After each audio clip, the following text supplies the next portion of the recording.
Munro doctrine, Donroe doctrine.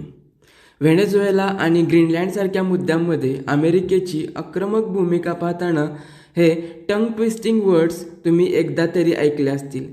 तर हे सिद्धांत म्हणजेच डॉक्ट्रिन्स नेमकं काय सांगतात आणि त्याचे जगावर आणि भारतावर उमटणारे पडसाद यांचा थोडक्यात आढावा आपण या व्हिडिओमध्ये घेणार आहोत.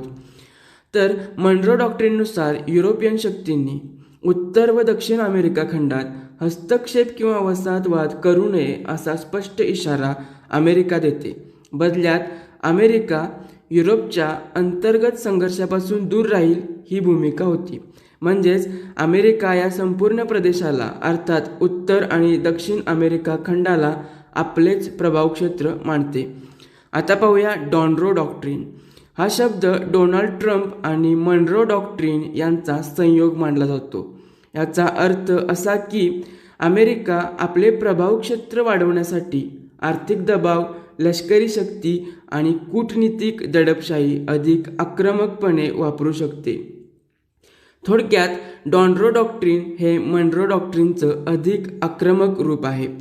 यामुळे नियमाधारित जागतिक व्यवस्था कमकुवत होऊन शक्तीवर आधारित व्यवस्था मजबूत होण्याचा धोका वाढतो.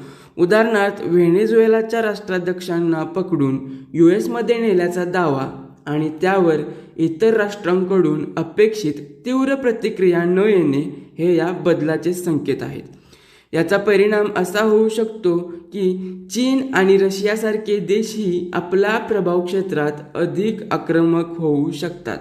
थोडक्यात निष्कर्ष, जग अधिक अनिश्चित आणि दबावाधारित बनतंय आणि त्यामुळेच भारताला स्वहित केंद्रित, संतुलित आणि बहुपक्षीय धोरण अधिक मजबूत करावं लागेल.